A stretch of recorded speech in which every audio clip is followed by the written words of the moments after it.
Okay, what's up, everybody? Welcome to the Throw Show, where we are fortunate to have the best female hammer thrower in the entire world and the best American hammer thrower to ever walk the planet, Deanna Price. Thanks for being on the Throw Show.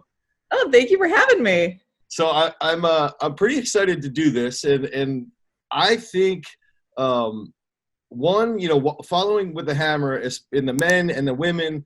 The last 2 to 3 years, it's like blowing up in the U.S. And I think that a lot of this, one, I attribute almost entirely to you and to JC, your coach, your husband, and what you guys, the energy you guys bring to competing, and I used to sort of just follow hammer as a layperson, like sitting back and I'd watch and I'd take it in and I'd leave, be like, whatever.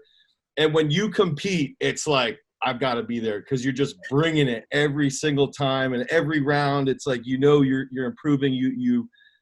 It's from a coaching perspective for me. I love watching you compete because it's like you'll drop a bomb and then you'll go over, you'll talk to JC and he gives you a cue and you're like, okay, next throw you smash it even more. So it's like that's a skill and a characteristic that I think is incredibly hard, one, to train, but two, to actually have and utilize. And I think that skill that you have has like blown up women's hammer in the U.S. and men's hammer. And we're at this point now where it's so exciting for me that I actually am trying to get into it and follow it a little bit more. So thank you for that, for being energetic and for, almost from an entertainment perspective, it's like, it's contagious to be around and watch you compete. So I appreciate that. JC and I just really, really kind of practiced that my whole entire life. I would say it probably started whenever I was just growing up. Mom and dad, mom said, if you do anything, you're gonna give 100%. Yeah. And she was like, if you aren't happy with something, we'll go to the field and we'll take some extra throws. We'll go and we'll hit some extra balls. It was never, you never walked away unsatisfied. You made sure that you gave 100%. And if you weren't, you made sure that, you were doing extra reps afterwards. Right. So, right there, you just started talking about, softball to a point you're hitting extra balls and stuff. How, you're an all-state softball player, and I believe you medaled in shot and discus in high school at the state meet. And how walk us through that early part of your career where you were still a softball player, then you started to throw a little bit and get into throwing, and then eventually you had to decide which one am I going to do, and then take us through that thought process and what it was like as a young thrower, sitting there going like, hey, I might want to stop playing baseball or softball and get into this a little bit more. Yeah, definitely. So Immaculate Conception, excuse my cute, adorable dog. Oh, geez. Love it. Sorry. But it started back, Immaculate Conception, Monroe. My whole family has played softball their whole entire life, softball or baseball. If you went to college, you went for softball or baseball. Right. But I did softball, basketball, volleyball throughout grade school. Went to Immaculate Conception, really small, and decided to go to Troy Buchanan High. My mom actually held the 800 meter record, and she wanted me to try out for track to try to reclaim her title. And it was probably 800. The 800. Yeah, she ran the 800, and she was like, and I was only about 145 pounds at the time, pretty small, and I was pretty quick. So I was like, yeah, definitely, that sounds good. And I remember, going to track practice, and this little girl comes up to me, and she was a senior, little tiny petite thing, and she goes, she knew my brother who was a senior as well, and she's like, no honey, you're gonna be a thrower. Okay. I was like, isn't I hated to say it, but at that time, if they couldn't run, jump, they sent them to the throwing field. So I was like, the stereotype. Yeah, exactly. I was like, I don't feel like I really fit this, what are you doing here? And the best thing is she's like, no, I think you'd be really good. So the first time I picked up the discus, I tossed it 68 feet from a stand, and they were like, yeah, you're going to be a discus thrower. You're going to be a shot putter. And I remember going home to my mom and dad, and mom's like, hey, you know, how was the 800? And I was like, actually, I think I'm just going to do track for fun. You know, I'm so serious and I'm so competitive in softball and basketball and volleyball. I think track's just going to be something that I can do and have fun with my friends. Well, I went to state my freshman year. So it was very, very, very competitive. And the best thing is my mom, she was just like, she would always try to get me to go back to the 800 to kind of reclaim her title. But, you know, my coach at the time, he was like, yeah, that's not going to happen. He's like, you're too good at this. You're not going to go anywhere else. So, you know, just kind of training it here and there all together. And like it's funny because her dad's actually the woman who introduced me into throwing. Her dad was actually Gary Cooper, who's the one who introduced me to the hammer. So after my freshman year, he came up to my parents and he was like, hey, you know, I really want your daughter to come to my house. I want to show her something. And all I'm thinking is, well, that's weird. I don't want her to the house, but I don't know you very well. Right. And yeah, he was really, really nice. And, you know, he was pretty persistent because I was like, no, I'm going to go to college for softball. You know, track is just something that I'm going to do for fun. And he's like, no, come. I really want to show you something. And I was like, okay. So I get there, and I mean, it is woods on each side, horses in a field playing, and I'm like, where are we? And we could not find our house. And literally, as we turn the corner, there's just an open field with a concrete pad in the front yard of his house. And he comes out and he hands me this hammer, and he was like, wind this around your head and throw it. And I was like, wait, I thought I was throwing the hammer. What is this ball on a wire? I thought it was like actually a hammer. You're like literally throwing a hammer. I'm literally like throwing a hammer. And I was like, how is this a sport? So he hands me the ball, hands me the hammer, and I'm winding it around my head. And I literally hit myself in the hand with the handle right here on the forehead. I remember dropping it, and I said, thank you. I appreciate it, but I'm going to go home now. He was like, no, keep trying. You can be really good at this. And I was like, okay. So altogether from my sophomore year to my senior year, I had about 3 months of training the hammer. And, you know, I ended up throwing it about 100 and, let's see, it was about 185 feet, I think did you go to like high school nationals for it? No. Okay. No. Didn't do, I just kind of did that just for fun, you know, went to a couple meets at Lindenwood at my senior year after I already committed to SIU. So it was just kind of something that, you know, how I kind of picked between the two. So by my senior year, I narrowed it down to 2 sports, track and field and softball. Right. And, you know, I've been playing softball since I was 5. Like literally out of the womb, we were playing ball. Right. You know, and, you know, the one thing I'll say was great about my mom, I was never really athletic, but she made sure that, you know, hard work always outweighed the, you know, athletically inclined individuals. She made sure that I was, you know, if I wanted something, you know, we will do the drills to do there. We will get it. And, you know, nothing really came and clicked fast for me. It was just, you know, it was something that, you know, I always had to work for. And she was like, you know, you might not be the fastest, not be the strongest, but we can work to get there. Right. And, you know, I really took that my whole entire life. And like I said, she was always there with practices and throwing. And the hardest decision was trying to pick school. Mm-hmm. My mom and dad both, sorry, it always makes me a little emotional talking about it because it was definitely a really hard time in our life. In 2008, mom and dad both lost their jobs 1 month of each other. Okay. And, you know, they were absolutely amazing because they made sure that, you know, we still had food on the table. They made sure that, you know, we had clothes, we had shoes. And, you know, where that money came from was our college funds. And, you know, mom and dad, there was times that, you know, they were talking about, you know, do we sell our house? What are we going to do? How are we going to get this income? And I remember, my brothers and I were like, okay, can we get a job? How can we help? And my mom and dad, they came out, they're like, do not worry about it, Deanna. They're like, how you're going to be successful in life is through athletics.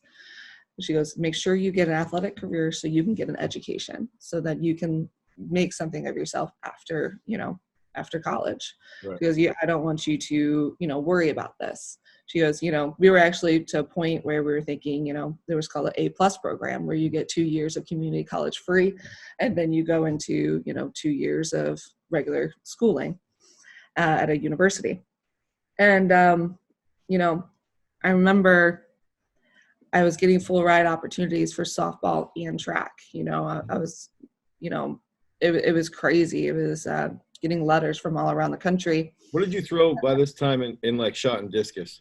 So it was my junior years when the letters started coming through. I threw 139 feet, and discus was 40. Sorry, shot put was 40. Discus was 139. And then throughout my senior year, I was throwing 149 feet in the discus and then 40 to 8 in the shot put. Okay. And so it was really, really cool. I was an all-state softball player. I actually held the home run record for Missouri at, I believe it was 13 or 14 home runs in one season. Oh. It's been so long. I'm trying to remember.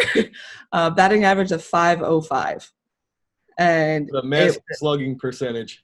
Yeah, I was really good at hitting. I was really, that was what I was known for, was my bat. Okay. And I remember, What position did you play? I was first base. Okay. Yeah, loved it. Absolutely loved it. First base, pitcher, and then right field, but primarily was first base. Okay. And it was a blast. I always liked softball because it was that commodity of like team being really close. But, like I said, playing softball since I was 5, I felt, there was something about track that I haven't really, gotten into yet. I feel like I didn't even scratch the surface of yet. And, track was just something that, like all the other sports that I did, it took a lot longer for me to develop. With hammer, it came a little bit quicker. It came a little bit faster. 3 months of training between my sophomore year to graduating, I was throwing at 185 feet. Right. And to me, it was something I was like, what? I remember going to my mom and I was like, I know that you're worried about me and about what I'm going to decide, but I think I'm going to go with track, and I'm going to take a partial scholarship to Southern Illinois University at Carbondale. And I remember her eyes got like super big because she's like, well, Deanna, there's, other opportunities, that we can't financially, kind of help. Like we can do the best we can, but, it will be mostly on you. And I was like, I have a great feeling, Mom. I was like, I feel like they have a fantastic accounting program. They're like one of the number one business schools, and they have a great throwing facility and great throwing schools. So I was like, I feel like this is somewhere that, God's kind of leading me towards. Mm-hmm. And I was like, hopefully, Coach John talked to me and said, if I do really well, that I could earn a full ride throughout my, 4 years. And Mom was like, okay, all right, let's do it. And it was probably the coolest thing because we packed up all our stuff and we're driving down to Carbondale. My mom's like, are you sure? Do you want to turn back? She's like, you can live in Lindenwood. She goes, that's only 30 minutes from me, And I was like, no, 3 hours is good. So it was really, really great. Coach John, he came to one of the hammer competitions I had, my senior year, and that's when he offered me, I think it was 60%. I want to say it was 60%. Okay. And he was like, I think you're going to be really good. He goes, it just really depends, how much you're willing to put in. And I was like, yeah, let's do this, and I was just like, I'm excited. And I remember the first time getting there, he was just like, all right, get under this bar. Let's put 2.5 plates on each side and see how much you can do. And I was just sitting there like, sir, I am about 180 pounds at the time. what are you doing? I couldn't walk for like a week. It was like I could not walk. And I was like, wow, I really got into something crazy here. Yeah. But yeah, it just kind of took off from there, you know. Freshman year. That's what, what was it like, would you throw your freshman and sophomore year and did you all American those years? What was it like? At what moment were you like, dude, I want to win an NCAA title? Like I can, and not only do I want to win it, I can win multiple NCAA titles. Like I can do that. Ooh, that's a good question. So my freshman year, I went, I believe it was 62, 62. And my you didn't freshman year. Did not redshirt.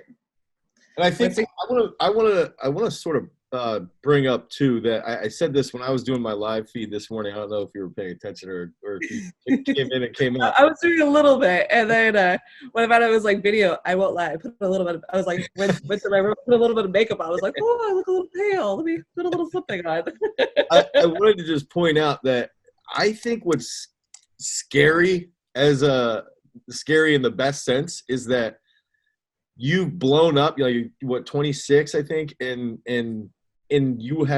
you're a world champion in a technical sport in a very, very short period of time. And I think that's what's nuts is it's like, this is ridiculous. And for me, looking at it as a coach, it's like, wow, like this is a very technical sport or technical movement. The hammer throw might be the most technical event, and then you're sitting there going like, dude, you're the best in the world at a young age, and you're throwing 62 meters as a freshman. So it's like, what the hell? Like this is not. So I guess go back to the to that point though, where freshman, sophomore year.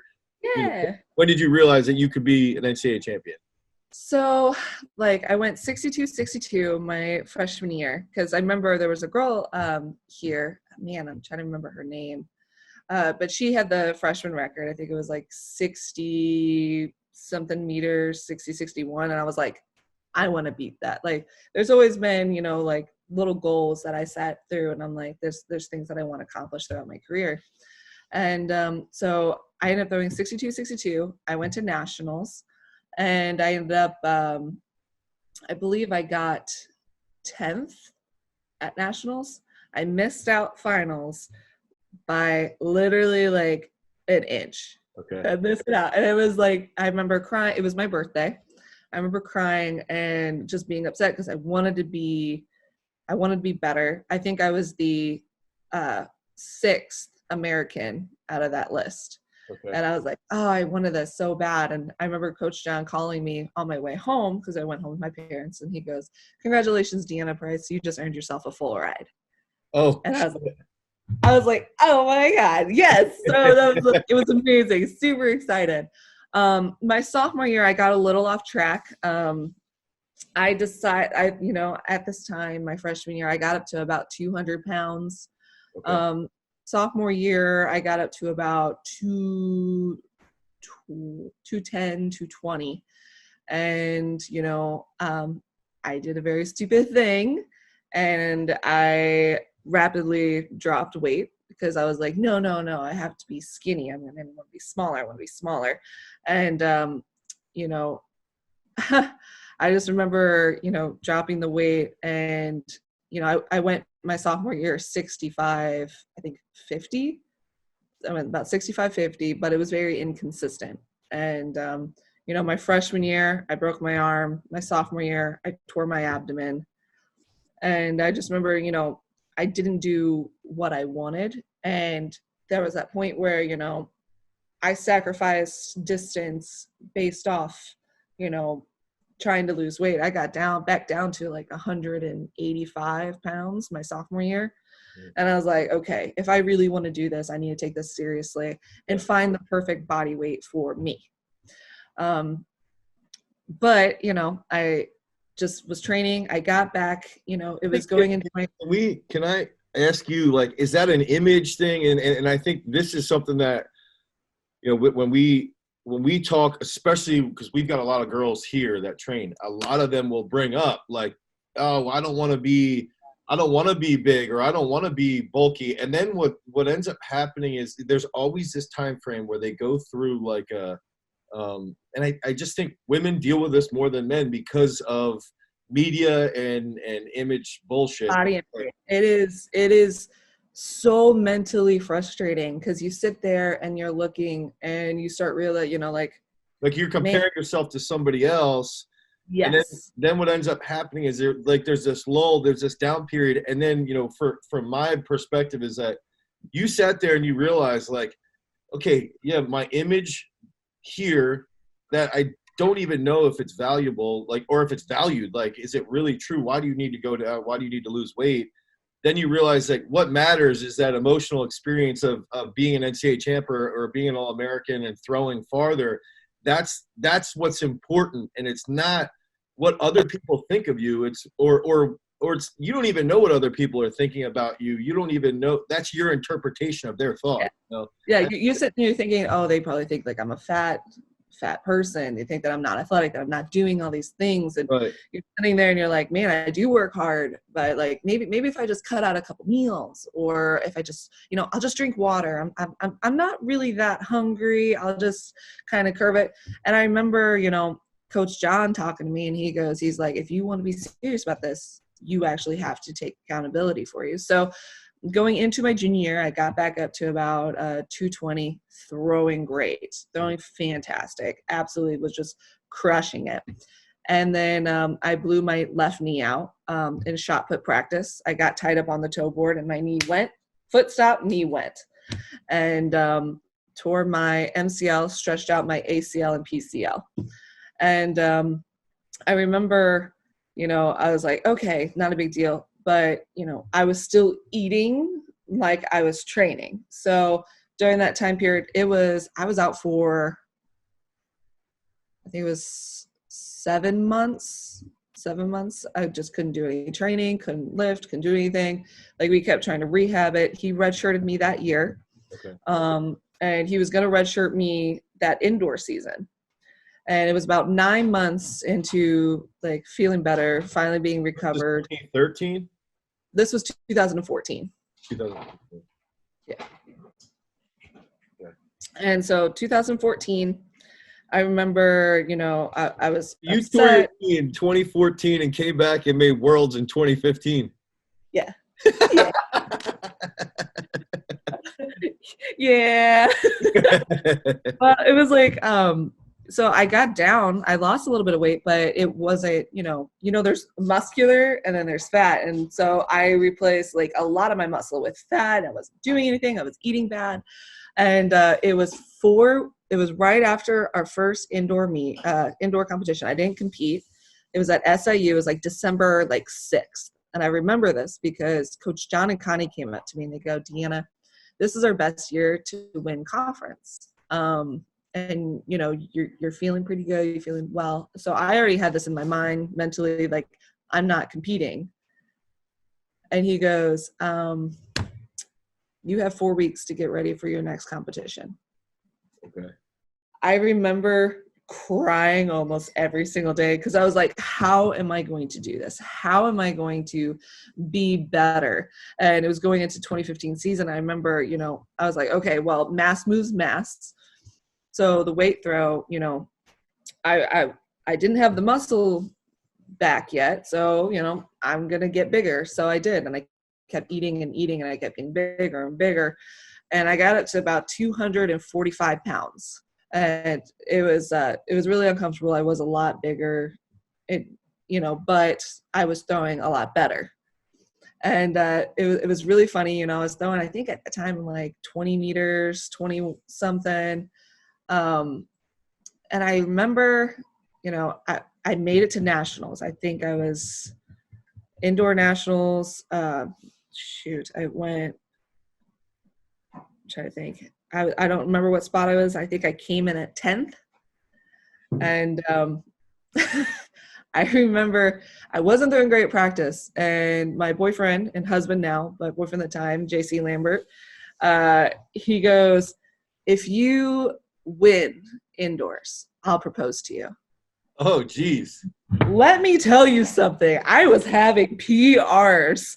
So crazy. It was insane. That's I was the going craziest story I've ever heard. I was feeling down. I was feeling a little worn out. But after he told me that, I was like, game. We've been dating since 2011. It was the 2015 indoor season. I was like, game, let's go. I'm ready. And I'm just throwing bombs. And we go to indoor nationals. It was in Arkansas. And I remember, like, I'm going to each ref. I'm going to the girls and I was like, hey, if I win this, I'm getting engaged. That's awesome. And they're like, what? I was like, yeah, you made this bet with me. And I mean, literally, like, the refs and were literally coming up. And they're like pulling a little farther.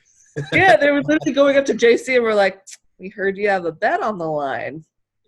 And what was crazy is I was leading the first 3 throws. Yeah. Of indoors. Yeah, I was like leading all the way. I had a massive just PR. And I think I ended up going, it was, oh gosh. JC, what was it? 72 feet 3 inches. 72 feet 3 inches, which was like 2.5 to like 3 foot farther than my PR. Yeah. And it was insane. It was crazy. Ended up getting 3rd indoors, coming back from an injury. And at that moment, I was like, okay, I can, let's keep working at this. And we were going into our hammer season, so that exhausted my senior eligibility for indoors. So now I'm going into then, I guess technically a redshirt junior year for outdoor hammers. So up to this point, how often would you throw the weight versus the hammer, like on a typical training week at that point in your career? So like my let's see, all the way up to about November, we kind of kept more specifically into the weight throw. Okay. We trained that. Honestly, if it was a really bright, beautiful day, we would go outside and we try to throw the hammer a little bit. But it was primarily just the weight. We'd train all the way up to nationals, and then it was like, done, now hammer. Okay. There wasn't really a cross training at that time. And, so the transition period takes a little bit to try to figure out between the orbit and the weight orbit, trying to get that kind of configured. And I remember, just working on the hammer. I think I was throwing it like 67 meters, 67, 68. And they actually had me ranked. I think I had the second farthest throw, but track and field ranked me, I think it was like 5th. They were estimating me to get 5th at nationals. And I was like, no. Right. No. I was like, that aggressiveness started coming back out. And I was like, hey, like, that's not cool. All right, that's fine. So I remember training. What was great is that, I had Geneva and Gwen training post-collegiately with me at SIU. And, and I would try my best to try to get close to them, try to get my balls as close to their balls. And I remember, going to nationals, Coach John, he would just, he would just really like, all right, it's time to go. You need to do this. And I remember getting in the ring, and my first throw was 63 meters. And I was just like, yep, that happened. and he goes, you know what? That might make finals. Now you need to relax. He's like, take a breather and relax. And I was like, okay. And so, and by there, I kept getting a little bit farther and a little bit farther. Went 63, next throw 65, next throw 60. I think it was like 66, and then I think I popped one out there at like a 16. JC, what was it? 68. A 68, and so I was leading with high 68. Then on my last throw, going in, I tossed it 71.49. And that was probably one of the coolest feelings in the whole entire world, because I smacked it. And I remember the Oregon coach screaming, hold it! And I was just like, okay. And I was like, well, hold I it, I'm think I'm trying. doing good when another coach is telling you to hold it. So I got out of the ring and it came up 71-49, and that was my first NCAA title, and ended up breaking the NCAA meet record. Okay. And I was like, what? Like, that's insane. And at that point, I was like, wow, like I can actually, like, I can kind of do this. Yeah. I think like I can do this. I can throw things, and because it was not on my radar at all to be, going, like, I wanted to be an Olympian, but it's like I want to do this, but was that just like an immediate, like, okay, I want to be an Olympian, this is a fun dream, to the Olympics a year, and I'm going to go to the Olympics? Yeah, like it started becoming more of a reality. Right. And I was like, wow, okay. So USA's was about 2 weeks after that. And I remember first throw, I believe I caged it. Second throw went 72-30. And I was like, hot dang. Like, wow, okay, 72-30. And I made my first, I call it my first big girl USA team. And I was like, whoa, okay, wow, that's insane. Yeah. And, I remember running around the track with Amber Campbell and Amanda Bingston. I got second.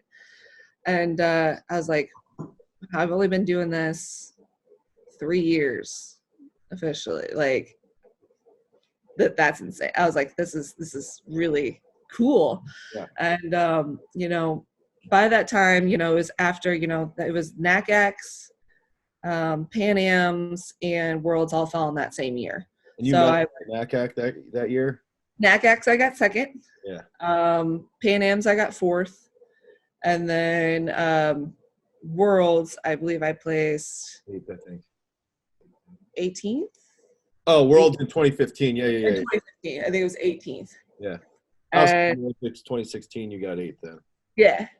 So 2016 comes around. So now we have a plan. We're going for it. At the time, I'm throwing shot put, 1630, discus, 53 something high, hammer 72-30. So we decided to, since it being the Olympic year, at NACAX, my coach, Coach Smith, informed me that he would be leaving and he would be going to Oxford, Mississippi. Mm-hmm. And the coolest thing was JC, my boyfriend at the time and everything, and he goes, JC's going to apply for the Southern Illinois University job to make sure that you're safe. And it was probably the coolest thing in the world because JC gave up his Olympic dream to coach me, right, to make sure, I was okay. And, our relationship kind of went gray at that time. So it was like, yeah, we're kind of together, but not, you're my coach. So we're just I was like, So it was pretty funny. Cause I had kids coming up. They're like, are you dating coach? I was like, technically we've been dating since 2011. Right. So I don't want to hear that. But it's been, he's been amazing. He gave up his dream to coach me. And that's whenever, JC really started implementing more of, it's how you sleep. It's how you eat. It's, it's who you surround yourself with. Right.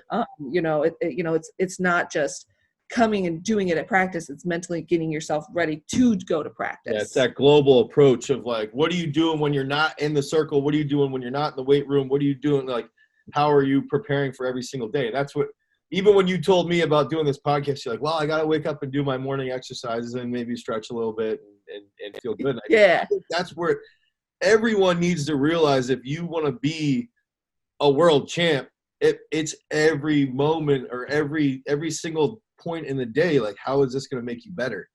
Exactly. It is honestly, it's finding that extra 5%, and it makes the difference. Like for me, I know if I go on a long walk, my legs are going to be a little taxed. So if I'm going to do it, I got to break it up into segments. And, if I walk the dogs, do it around the block, get back home, go to practice, then I'll do another round after practice. Okay. It's really like today is, a lifting day for me. So it's not as taxing on my legs, so I can go for a longer walk. And that, it's just really getting your metabolism, waking up in the morning, drinking my gallon of water. It's just like being smart and realizing, I was drinking my gallon of coffee. I was like, I wish. I was like, unfortunately, like I could drink coffee, but I lost one of my kidneys whenever I was a kid. Okay. Yeah. So like drinking alcohol, drinking coffee, high sugars or anything like that will literally destroy me. Right. Because your kidney function is taking all the sugars out, is trying. And basically like me eating one donut is like me eating like 2 donuts. Yeah. It is the hardest thing. My body really fluctuates in that. So if I have like coffee or something, high caffeine, I have to drink basically like a 2-to-1 ratio of water, and just trying to get a little bit more leveled out and balanced. So JC definitely got me on that track, got me ready. He was trying to get me more mentally prepared. He's like, okay, yeah, you've hit 72, but here, let's look at your meet stats. Mm-hmm. Let's see. And it was inconsistent. And he goes, our goal this year is to be as consistent as possible over 70 meters. And he did it. JC was like, okay, it didn't matter how you felt, how you woke up, if you're in pain, you should be able to throw over 70 meters every time. Yeah. He goes, it shouldn't be an issue. And that's what we practiced. And that's, what we implemented. And, he was like, everything that you did and everything that we did was leading up. And what we noticed is, I had like a huge jump. And then, so like freshman year was a huge jump of 62 meters. Next year was like a little bit of a smaller jump. Then my junior year, bigger jump. The senior year, I went 73.09. So again, a little jump. Well, 2017, I was like that transition. So like we've been tracking our numbers just to see and trying to be like, okay, all right, so I hit that PR now. It's time to be consistent at that PR and then jump past that and then go on and go forth. That's where a lot of times, my numbers come in, because based off accounting, I do a lot of Excel sheets and showing, just how I'm doing things. So before we go into I actually want to see too if when we talk about this, I don't know if JC has time, if he can pop in and talk about it with you, about your training with how you basically manage your numbers and how you sort of, what are you using to make sure that you're more consistent. But before I wanted to ask that question, what was it like making the Olympics? 2016, you make the Olympic team, and it's like, you're in the sport for 5-6 years and you make the Olympics. I remember watching in the stands being like, what the hell? This is crazy. But it was insane. Yeah. I remember going to Eugene, and I remember. Not only that, did you make the Olympics? You made the Olympic final, top 8 as well. Like, that's crazy. People don't understand how hard that is. Like, not only to make a final, but then go top 8. Like, that is stupid. I was actually throwing fantastic, and I'm wondering if I still have this photo so I can show you this. But I ended up 2 days before competition, I ended up having a severe allergic reaction. Oh no! And I mean, I was throwing super good. And so what specifically? No clue. Like, it was really crazy because Gwen had a rash on her chest. And, whenever I throw, like, I always lick my hands. And so my lips were so swollen and so puffed out. It was absolutely insane. Let me see if I can find this so I can show you.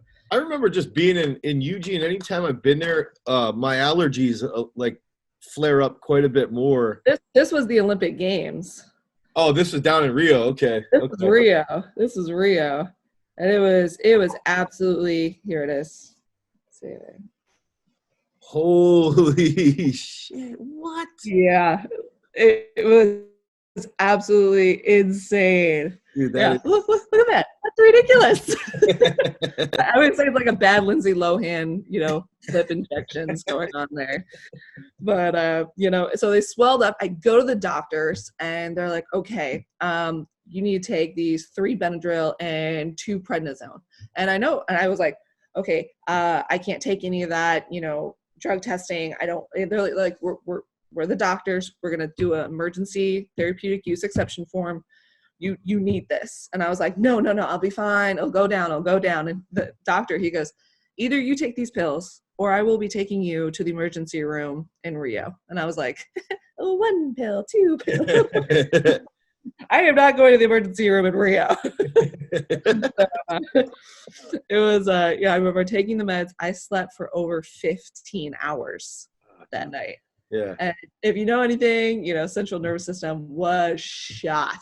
Yeah. And I was just, I had an okay practice the next day, and then competition was the day after. And I remember JC, he was just like he told me, he's like, just do what you do every single day. So I got in there. I think I ended up, I was 70 meters, right at 70. I think it was my third throw and I made it to the finals. And I was like, yes. I was like, all right, let's go. And, my legs just felt like sludge. And I was like, okay, just, you got to dig deep. You have to figure it out. That's why, like, any situation you're in, you have to figure out how to dig a little bit deeper. Right. And I remember, my coach, JC, he was just like, all right, finals next day in the morning, let's do it. And I remember getting there, and I was like, I have to place. I was like, I have to do something, I'm very, very big in my country, and I very much love, what it stands for. And I remember, I just wanted to do it for the people. I wanted to be able to do something to say, like, you guys have given me all this opportunities and chances. This is how I can repay my country. Right. So I remember getting in there, and I ended up placing, I think I went into the finals at 6th.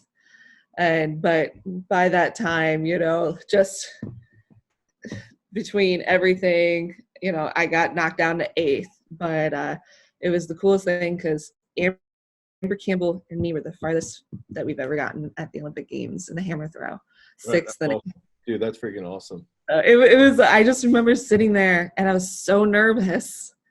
And I remember just like shaking a little bit because, it's such a big grandstand. It's the Olympic Games. I'm looking around and seeing thousands of people. And, my first 2 warm-up throws was in the cage. And I was like, feeling a little tense. And the best thing, though, was actually hearing my mom. She was running around the top of the arena with the American flag, screaming, Deanna! And I was just sitting there. I was like, I hear her. Where is she? And I look up and I see my mom. And then after that, it was just kind of a sense of calming. And I was like, oh, it's like any other meet. There's my crazy mom coming on over there. Like, we're good. I get this. How do you come back from that as a world-class thrower, world champion? How do you put 2 warm-ups into the cage? If there's a thrower watching and they don't have their best warm-ups, it's like, how do you come back from that? How did you sit there and say, you know what, I've done this before. I can handle this. I know what I need to do. Yeah, it was honestly taking, being a little bit more relaxed. And I remember, JC giving me these specific cues of, okay, you're really turning well. He's like, he's like, you have to be able to turn that right foot a little bit harder on that finish. He goes, you're being drug out a little bit, and that's why you're caging it. He goes, just stay with it, work it through. And when you hit the finish, you smack it. He goes, you backwards dunk that thing and you get it out there. And with having that sense of calming, and that's why, like, I always praise, because, it cost my parents like $20,000 to go to Rio. Right. And I remember, we set up a GoFundMe. Like, I can't tell them how much that meant to me, because that moment is what helped me relax, was hearing my mom's voice, something that, just the first Olympic Games. Yes, I've competed internationally like 3 times before this, but that sense of home in that area, it made the biggest difference to me. And I was like, okay, let's go. And I remember getting in there and I hit it. And once I kind of found my rhythm, I've had bad warm-up throws, you know, to me, you just block it out. It didn't happen. Like, okay, that happened. It does not reflect who I am. That's just a moment that happened. And that's probably how I've always kind of attributed it. And that sort of led to, I mean, that essentially, I think that was a jumping off point. Yeah, you know, you didn't compete great in London, but in my mind, you know, 2017, then all of a sudden it's like you just steamrolled, you know, you've steamrolled since then, 2018, top 2 marks in the world. And it's like, you know, what is it? Can you pinpoint or narrow down something that has a great moment that got me to get my head out of my butt? I actually, so after 2017, I went like 74-91 in 2017. Made worlds. I placed ninth. Ninth. I think it was. I was the first one out of finals, and I was crushed. And I remember just going out crying. You know, JC and I just didn't talk for a little bit. We were just, you know, just absolutely, you know, it was my time to do something. I threw so well in qualifying. I went 72 high, but I couldn't replicate it. And why couldn't I figure out finals? Mm-hmm. And that's a whole learning experience in itself. You know, internet here competitions, it's one day, one competition, you know, versus, you know, when you're going and you're doing like a worlds or Olympic games, there's qualifying and then there's the meet, you know, you have to qualify for, and then you got to make that final. And it's really interesting. It is it's definitely a different game then. Yeah, it is definitely trying to figure out, you know, how to make it work for you. And luckily that was JC, you know, he definitely figured that out. But what did you do differently? Well, yeah, you keep going with that. So at that time I was about 265 pounds. So, not great at all. And I remember Coach John called us and said, "Hey, Stuart Toger's coming, working with some of the kids here. Do you guys want to come?" I'm like, "Oh, okay, yeah, that sounds good." So I went down, and me and JC did. What was that? This is when he was in Mississippi then? Yeah, like he flew down. Stuart did from, I think, Eugene, and flew down to work with some of Coach John's kids, Gwen, Jessica, Geneva, and me. Right. So I came in, and I remember, you know, like super excited, and I was like, okay, you know, I just had about 2 weeks off from throwing, so I was like, it's not going to be great, but, you know, at least I'm going to get some work done. Sorry, she's eating a flower. And I remember getting out and just like, all right, I'm ready to go. And he's like, okay, let's do the warm-ups. And I'm doing the warm-ups. And, you know, I won't lie, I was kind of struggling with what he was having me do. And he came up to me and he grabbed me by my stomach. And he goes, "You're too fucking fat." Oh, shit. And I remember, and if you know me, I'm a very emotional person. Like I very, very, very emotional. And I was just like, so at first I kind of blew it off. I was like, yeah, I know, I need to lose weight. I know. And he goes, "No, you're too fucking fat. You can't spin." He goes, "How the fuck are you going to throw?" He goes, you got it. And I just remember he kept, and Stuart, he's a good dude. He knows his stuff. Not the best on sensitivity. Yeah. And but once he finds, like, he tries to see how mentally strong you are. Yeah. And he tries to figure out that, and you know, he figured it out. He kept kind of, and when I kind of figured out what he was trying to do, I was like, he's not going to win. And I remember my face would turn bright red, but I was like, I was going to be damned if he was going to see me cry. Right. And that was hard. Deanna cries a lot. And I remember I was just biting my lip, just kept biting my lip, because I was like, focus on this. Don't focus on anything else. Just focus on that. And I'm biting it to the point where, like, it started kind of getting a little cut on there. Because I was just like, don't. It was literally from working with him, I think it was like 10 a.m. to like 5 p.m. And we had like a 1 hour lunch. whenever it was lunchtime, I went to Panera and I cried for like that 1 hour. I was like, get it out, get it all out. I remember calling my mom, JC, Coach John, and Stuart went to eat lunch together. So I was by myself. I was like, just get it out. I was like, okay. So I came back and I was like, all right. I was like, this guy, I was like, he's a tough dude. I was like, but I'm going to crack him. I'm going to crack him. And he did. He taught me a lot of great things. Like, you know, my entry, he's like, no, you don't bend off entry. You know, you be tall, you be strong, you be a beam. Mm-hmm. He goes, and you push it across. And he was just, he was a really good dude. He knew his stuff. And I was like, okay. But what I was going to do was I'm going to show him love. So I kept hugging him. I kept giving him kisses on his cheeks. And I was just like, I was like, you are going to love me. And it was funny because by the end, he was like, get your horror mouth off of me. And I was like, no, you're going to love this and you're going to like it. And he just, by the end of it, I won him over. And I was like, yes. This was 2017 after World Champs? After World Championships, yeah. Okay. And but let me tell you what, he did get to me. You know, I ended up then, you know, really because we've been trying to lose weight. We were, and you know, JC's a sweetheart. He's not going to tell me, you know, you're too fucking fat. So, but you know, all the way home, it was about a 4-hour drive. I think I cried the whole entire way home. It just absolutely crushed me. But it did. And I was, you know, I said, I was like, you know what? I'm going to be damned if I'm not going to throw far.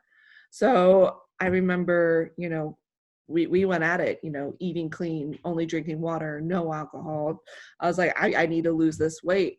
I need to get fat. I have all this power. I need to now implement it and bring in more speed. I used to be fast. I was like, now I need to be able to make them work together. So ended up losing 45 pounds. And you're like 25? Yeah, I was about 225. Lost about 45 pounds. And we just grinded it and grinded it and grinded it. And I lost a little too much at that. Like I wasn't throwing great. I think my first meet, I went like 69 meters. And so then what we did is, you know, we gained back an additional 5 pounds. Okay. And then we're like, okay, we're at 5 pounds. So I'm about 230 then. And then I started throwing, you know, I went to Indiana and I ended up going like 75, I think it was. And I was like, ooh, well, hello, there's a PR. All right. I was like, well, that's nice. And then the next meet was, you know, 76 meters. Then the next meet was 77 meters. And I was like, oh, did you notice anything in the weight room? Like I guess this is where, you know, were your weight room numbers dropping off from weight loss, or were you maintaining the weight room numbers while still being able to maintain, you know, 230, 235? A little bit of both. My weight numbers did drop off, but, you know, we tried to stay as strong as we could. You know, there was like a little threshold that JC was like, okay, I don't want you to get under this. Yeah. And if I was, or if I felt exhausted, or I felt, you know, just felt weak, I would literally go to KFC and get like a bucket of chicken and eat that whole thing of chicken. Like I would just devour. And then I'd be like, okay, back on track again, you know, because clearly my body was missing something. So, you know, that was just little tiny things that I did. And, you know, and then I ended up going, you know, breaking the American record, 77.65. And I was like, oh, dang, okay. And then, and I remember, you know, at USA's, like, technically, my best throwing, like, best technical work is actually in 2018. That I just felt like just even more technical than I was this past year.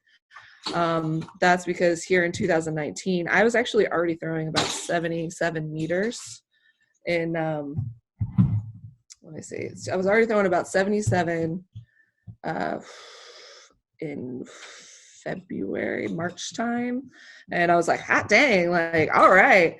And then all my numbers dropped off drastically. I mean, I was having trouble throwing 65 meters with my 4K. What do you attribute that to? It was just like I couldn't throw, like I couldn't turn, I couldn't, like there was no pain. But by the end of it, it was about 65 meters. I was like, but it was just kind of drastically dropped down. Or like I'd pop one good one off, and then it would just drop down, and Right. I couldn't be me and be, you know, consistent. And I just remember, you know, getting a little freaked out about it because I was like, well, had the best year of my life in 2018, won my first ever meet against Anita, and now I suck. I was like, looks like I'm gonna retire, because I was like, I'm not about to go and throw six under 70 meters, you know, like no, I'm not going from 78.12 to under 70. Like that's not happening. Do you think having that you know, because 2019 it was a long year of training and preparation for Doha because it was so late in the year.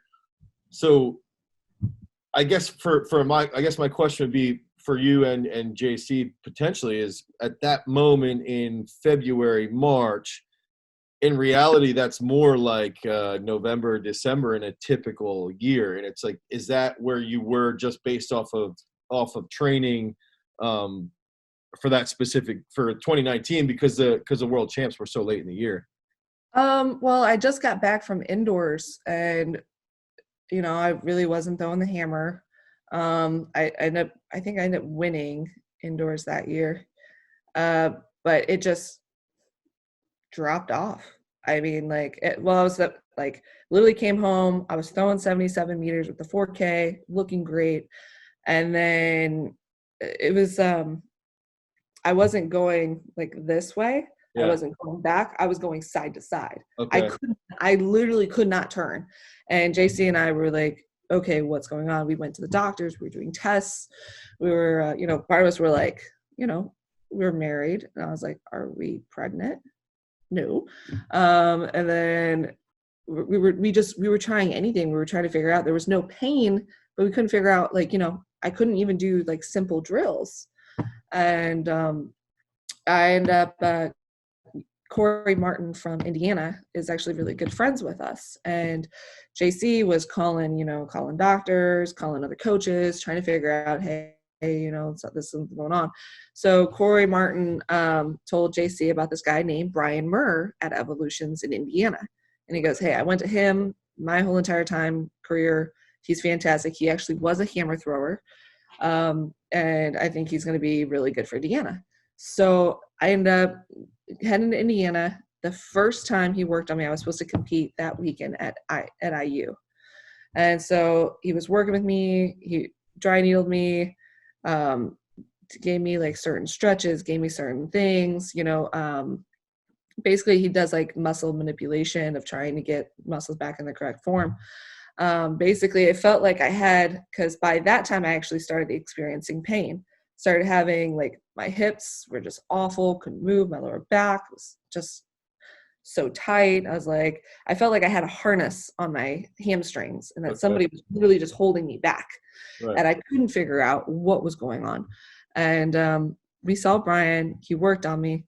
He worked on me Wednesday, Thursday. I think we threw Friday. I threw Friday. And I went 75-75. Okay. And I was like, hello, Mr. Murr. You're going to be my buddy for a while. So about every week I was driving to Indiana, which is about a 3.5 hour drive. Okay. And I was like, I need your help. And he was great, such a great guy. And, you know, he knows like the medical way of what was exactly happening. But he was like, basically, he's like, I'm going to hold you together with baling wire and tape until after this, and then we can start implementing more drills until the pain relieves. And, you know, every time I worked with him, you know, worked on him, he worked on me, went 77, 49 in Indiana. And I was like, okay. Yeah, I actually flew him out to Des Moines, Iowa. Okay. And it was probably one of the best decisions because I did my light my lifting. And when I did my lifting, my hips locked up. And I was like, oh my God. I was like, they just felt tight. They were painful. And I went straight and I was like, Brian, my hips are out. Something's wrong. He's like, not a problem. I'm here.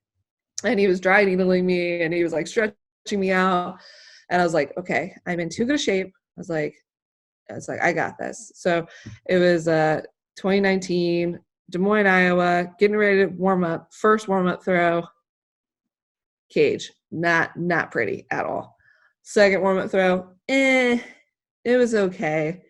And and I was just sitting there. I was like, okay. So I did another left and a right, and I just remember then tagging the throw. First throw, I think was like 76 meters. I was like, yeah, okay. And then, 76, and I just kept, or like 75, 76, 77, 75, and then my last one being 78.24. Which was huge. Yeah. Yeah, that's where, like, I mean, even just that, again, it's like going back to like that consistent point in your career is like, dude, if you warm up great, that's good. If you don't warm up great, it doesn't matter. You're still going to compete well. And I think that's hard for anybody to do. And that's something, it's almost like you've mastered. It's like, hey, it doesn't matter what happens in warmups. When it's time to compete, I'm going to smash everybody.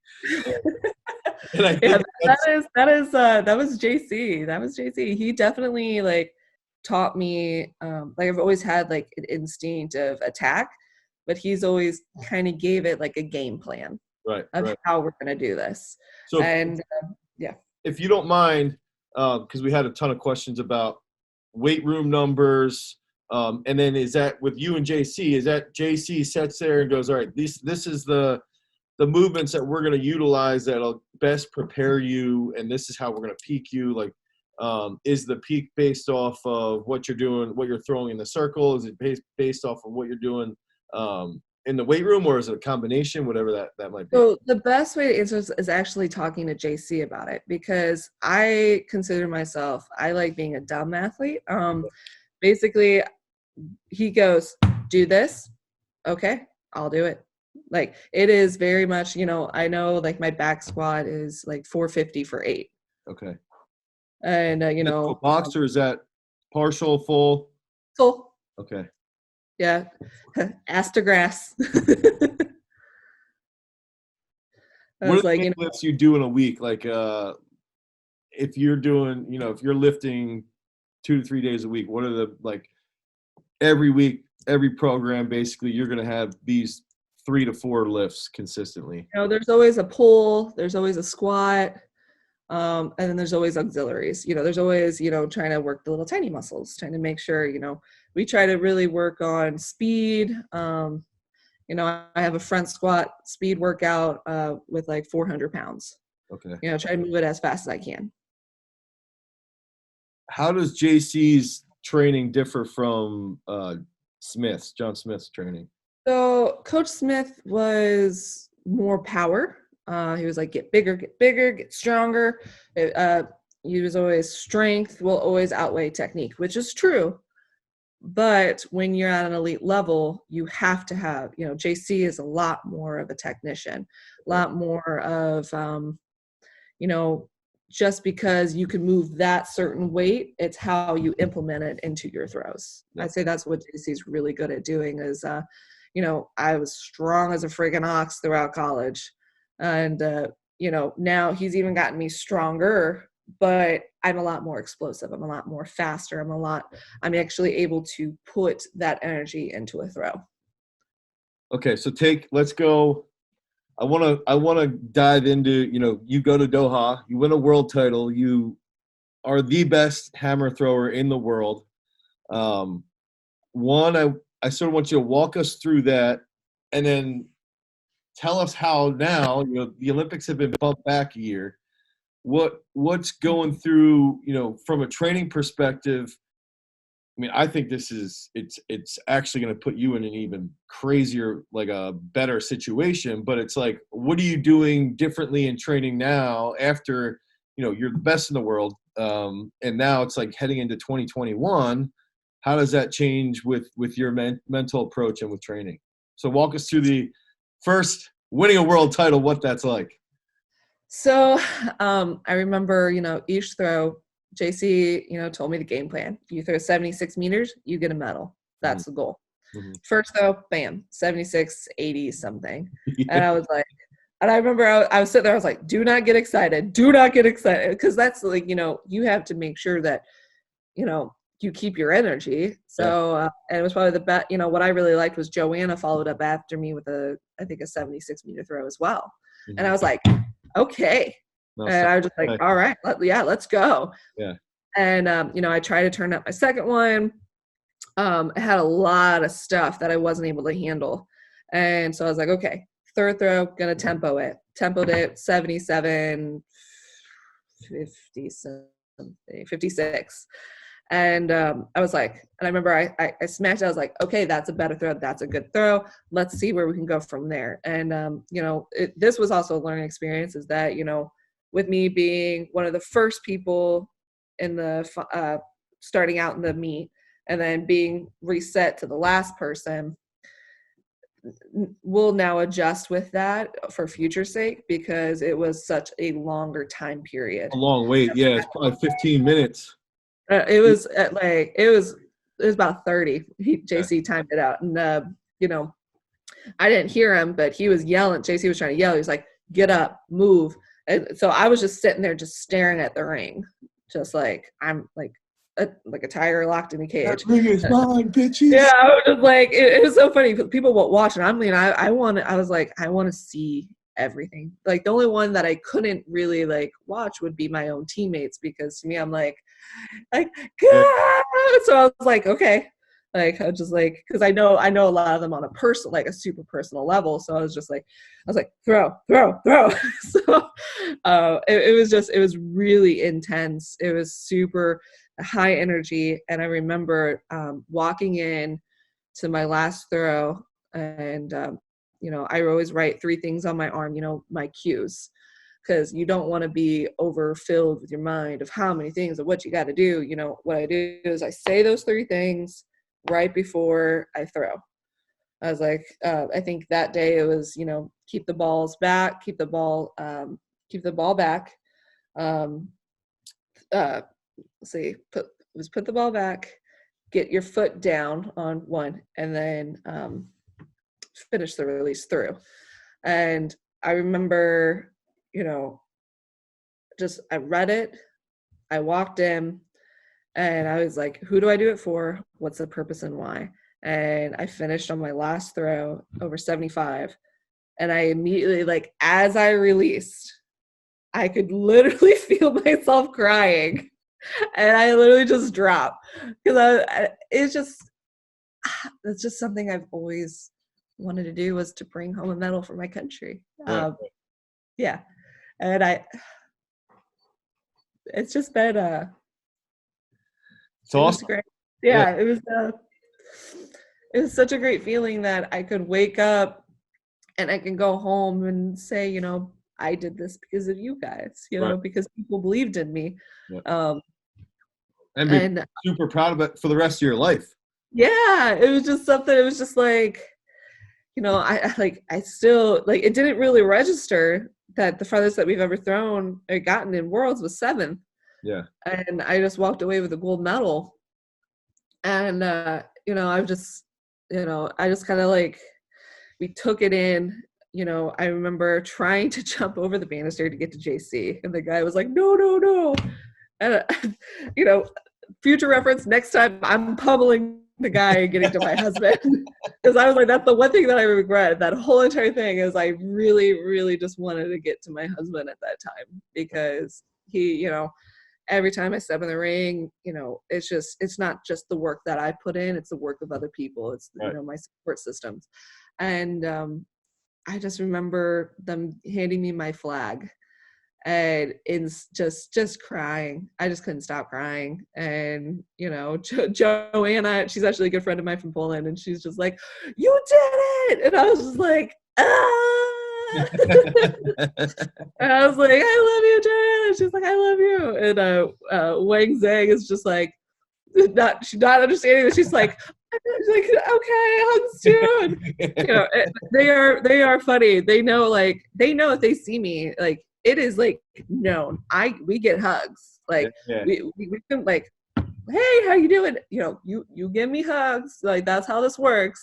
And then afterwards, like we can compete. We're good. I was like, but like I am known as like the international hugger. I just absolutely love giving hugs.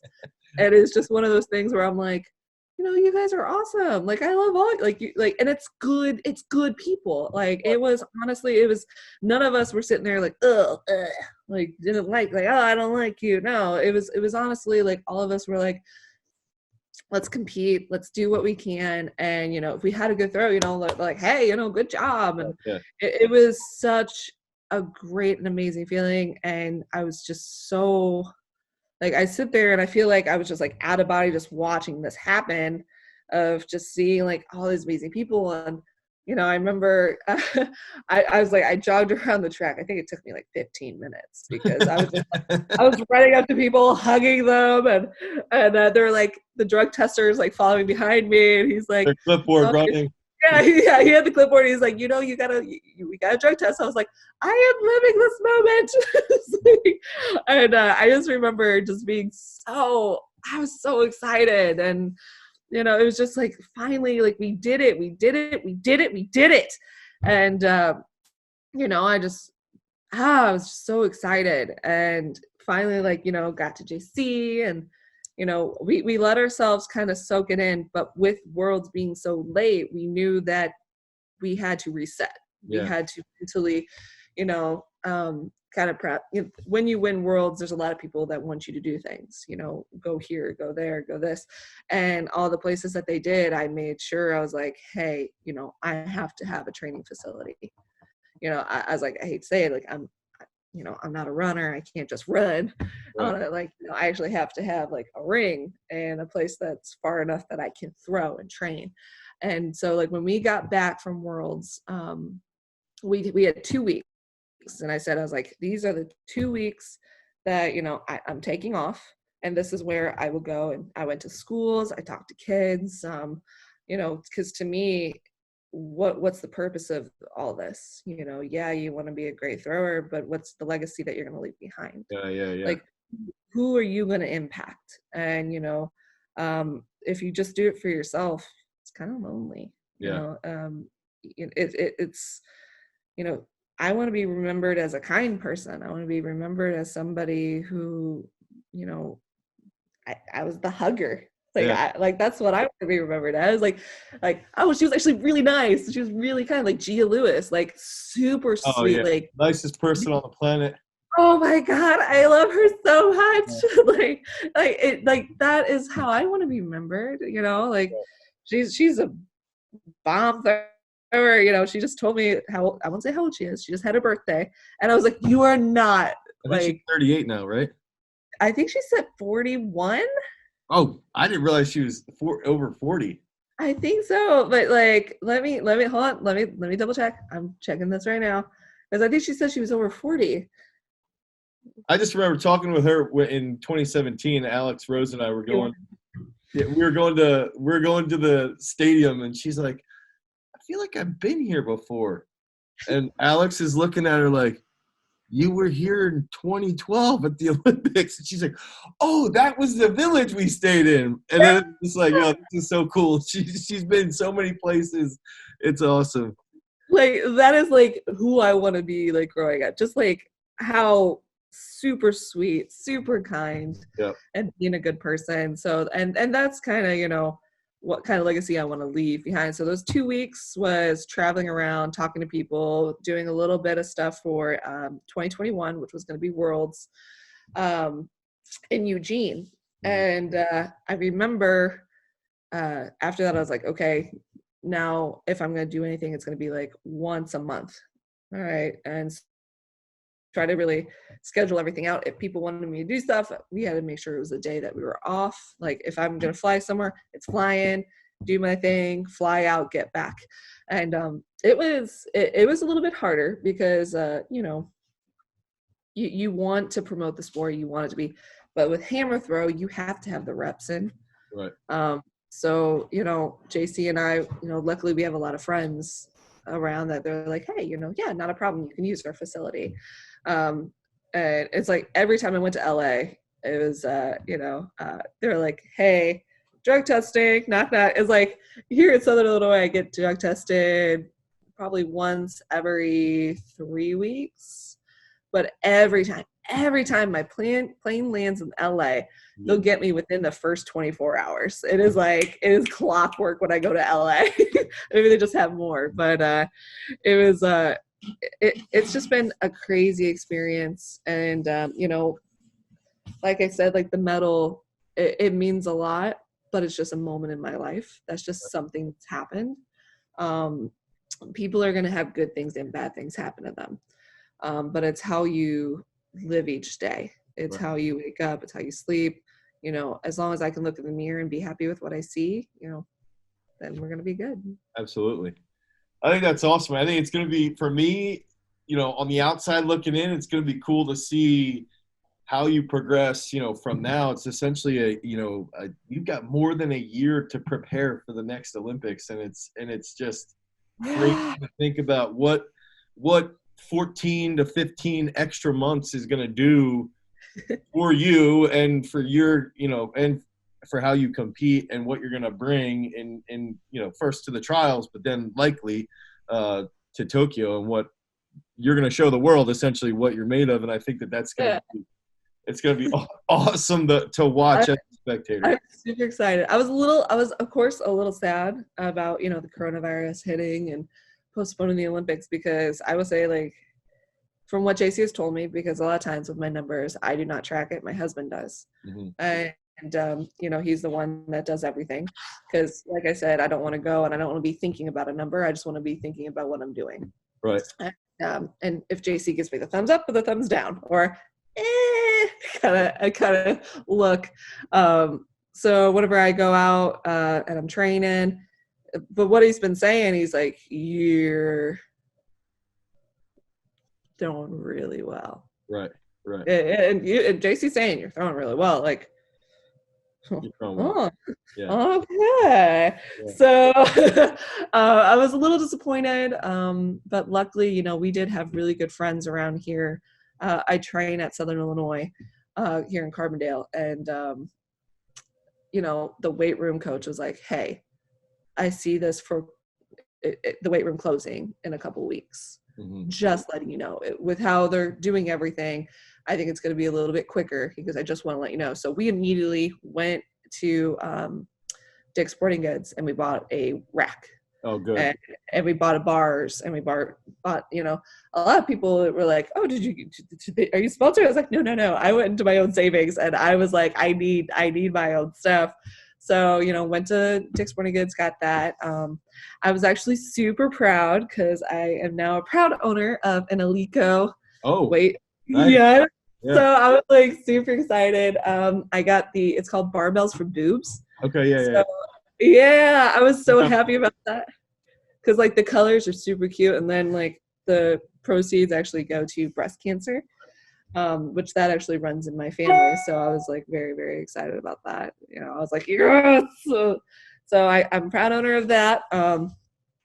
My husband brings them in every time after we throw, and they have like their own special little room. In our 3-bedroom house, like our one room is literally designated as to, like, because we lived in our garage, and so we bring them all in, and then we're like wiping them down. I was like, it was pretty petty, but it was definitely worth it. I'm very, very happy about it. They're beautiful. They're great. And, my husband, since he can't really train with his kids at the university, we're getting a lot more one-to-one interaction of, coaching styles. We're going out to throwing fields, not throwing fields, or more like open fields with just concrete pads, and we're just throwing off concrete pads. He built like a little ring that I could throw out of. He built, boxes to do squats on. He's been building things, trying to like make it a little bit. He is the perfect coach / husband. Like, I could not. Yeah, he's like the epitome of like anything and everything. If people can make it work, and have their spouse be their coach, and actually, like, because you can't bring it home. You cannot bring it home. That's the hardest part. But we make it work. There's times that, if we're going to hash anything out, if we're upset about something, we're doing it at the field. We'll get in the car before we get home, and we'll kind of talk, and there'll be days I'll be like, Coach Lambert just wasn't it's always in third person. Like, Coach Lambert wasn't really nice today. He seemed like he just like wasn't pleased with anything I was doing today. He was like, well, I had this athlete today that just, she wouldn't listen.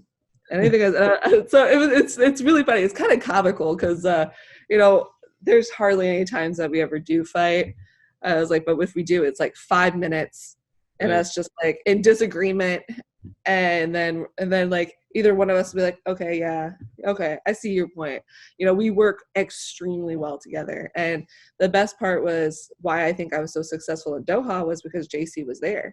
Right. And, he was actually like, he literally wrote down, like, he is such a technician on how things need to be. He'll be like, okay, when you need to wake up, when you need to, and he's trying to get me.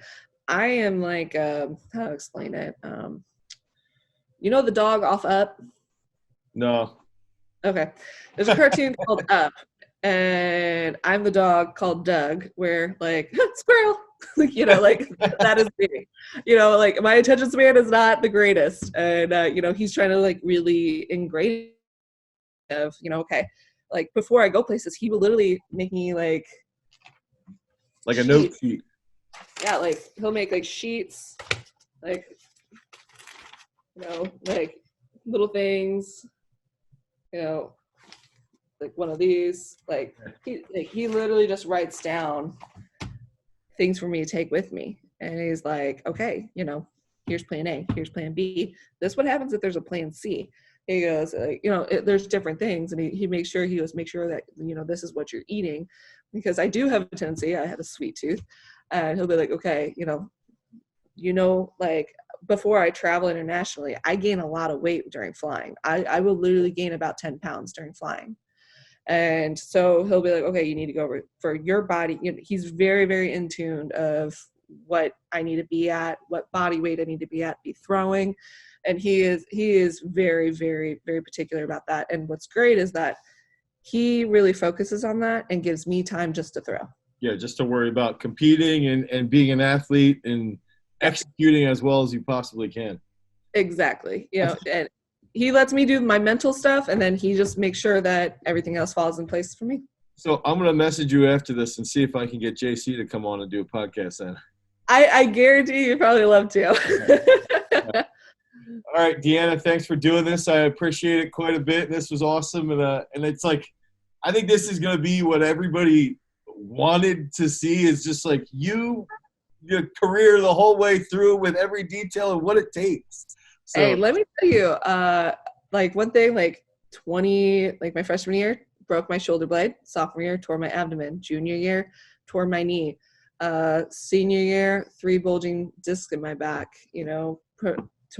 tore my wrist. Bad things happen to everyone. Yeah. Honestly, it's how you overcome them. Yeah. You do not let something bad in your life ever define who you are. And that's one thing that I've always taken very strongly with me. So if I do get injured or if I do get hurt, I always come back stronger because I refuse to let that ever define who I am. Absolutely. That's awesome. All right, Deanna, thanks a ton. Have a good day of training. Thanks. I appreciate that. I'll see you.